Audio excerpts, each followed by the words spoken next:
एक सुंदर गावामध्ये 3 जिवलग मित्र राहत होते, जिजा, शिव आणि मयुरेश. त्यांना एकत्र खेळायला खूप आवडायचं, पण त्यापेक्षाही त्यांना आणखीन एका गोष्टीची जास्त आवड होती, मोदक खाणे. मोदकासाठी या तिघांचा जीव जसा अगदी टांगणीला लागायचा. मोदक हे सर्वात उत्कृष्ट स्वादिष्ट असे गोड पदार्थांपैकी मधले सगळ्यात बेस्ट पदार्थ आहे असं त्यांचं मत होतं. जे खूप प्रेमाने आणि काळजीने बनवले जातात अशा विश्वासावर हे मोदक खायचे आणि हे त्यांचं आवडतं खाणं होतं. विशेषतः गणेश चतुर्थीच्या सणाच्या वेळी डेफिनेटली मोदकांचा आस्वाद हे नक्की घ्यायचे. गणेश चतुर्थी हा असा विशेष सण होता जेव्हा गावातले सगळे लोक गणपती बाप्पाचा उत्सव साजरा करत होते, जो मोदक खाण्यासाठी पण प्रसिद्ध आहे आणि सर्व फेस्टिवलचा राजा म्हणून मानला जाणारा पण फेस्टिवल आहे. अगदी मुलांप्रमाणेच जिजा, शिव आणि मयुरेश नेहमी त्याच्या आईवडिलांना घरी मोदक बनवायला मदत करत असत. पण एक अशी जागा जिथं मोदक खरंच खास पद्धतीने आणि खास माणसांच्या हस्ते बनवतात, अशा जागेचं नाव होतं पूर्णब्रह्म. एके दिवशी सण जवळ आल्यावर मुलं एकत्र आली. जिजाने म्हटलं, माझं ऐकलंय का की पूर्णब्रह्म मोदक हे जगातले सगळ्यात बेस्ट मोदक बनवतात. शिव उत्साहाने मान हलवत म्हणाला, होय होय, तर असं म्हणतात की गणपती बाप्पालाही ते आवडतात. मयुरेशने टाळ्या वाजवत म्हटलं, चला आपणही पूर्णब्रह्मामध्ये जाऊन सणासाठी काही मोदक आणूया. मग ते 3 मित्र हातात हात धरून आनंदाने पूर्णब्रह्माकडे चालत गेले. जेव्हा ते तिथे पोहोचले, त्यांना ताज्या मोदकांचा गरम स्वादिष्ट सुगंध आला. पूर्णब्रह्माचे शेफ त्यांच्याकडे हसून बघत होते.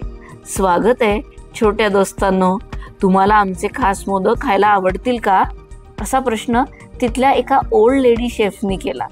मुलांच्या डोळ्यात आनंदाची चमक दिसली आणि त्यांनी आनंदाने मान हलवली. शेफने काळजीपूर्वक मोदक एका प्लेटवर ठेवले. ते गोल मऊ तांदळाच्या पिठाच्या बाहेरील तराने बनलेले आणि आतमध्ये नारळाचं आणि गुळाचं सारण. आई ग, मोदक अगदी खायला चविष्ट दिसत होते. जिजा, शिव आणि मयुरेश यांनी पहिला घास घेतला तेव्हा त्यांना असं वाटलं जणू त्यांनी स्वर्गाचा एक तुकडाच चाखलाय का काय. मोदक इतके स्वादिष्ट होते की मुलं हसणं थांबवूच शकली नाहीत. मुलांचा आनंद त्यांच्या चेहऱ्यावर पूर्णपणे दिसत होता. तेवढ्यात काहीतरी जादुई घडलं. रेस्टॉरंटच्या एका साईडला गणपती बाप्पाची मूर्ती उजळल्यासारखी वाटली. मुलांनी असं वाटलं की गणपती बाप्पा त्यांच्याकडे हसत बघतोय, आनंदात डोलतोय आणि आनंदात ही मुलं मोदकाचा आस्वाद घेताना त्यालाही आनंद होतोय. जिजा म्हणाली, मला आत्ता वाटलं गणपती बाप्पाला मोदक आवडतात म्हणून तो आपल्याकडे बघून हसतोय.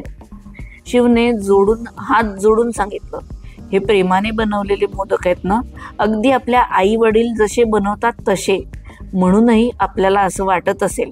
मयुरेशने मान हलवत म्हटलं, हे सर्वात बेस्ट मोदक आहेत रे बाबा. आपण हे सणासाठी घरी घेऊन जाऊ आणि गणपती बाप्पाला पण अर्पण करूया का.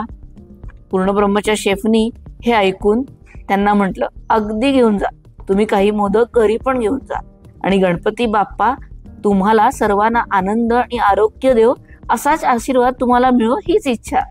मुलांनी शेफचे आभार मानले आणि काळजीपूर्वक मोदक घरी नेले. सणाच्या दिवशी त्यांनी गणपती बाप्पाच्या मूर्तीसमोर मोदक ठेवलेत आणि एक छोटीशी छानशी प्रार्थना म्हटली. त्यांना खूप आनंद झाला.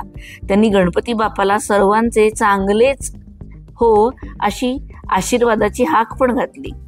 त्या दिवसापासून जिजा, शिव आणि मयुरेश नेहमी पूर्णब्रह्माचे खास मोदक लक्षात ठेवायचे. त्यांना माहिती होतं की आयुष्यातल्या सर्वात चांगल्या गोष्टी जसं प्रेम, मैत्री आणि मोदक या सणासारखे खास वेळी आपल्यासोबत आणि सगळ्यांसोबत शेअर करायचे असतात. आणि त्यामुळे दरवर्षी सणांच्या वेळी ते पूर्णब्रह्मामध्ये जायला विसरत नसत. तिथं मोदक अगदी तसेच प्रेमाने आणि काळजीने बनवले जातात जसे गणपती बाप्पाला आवडतात.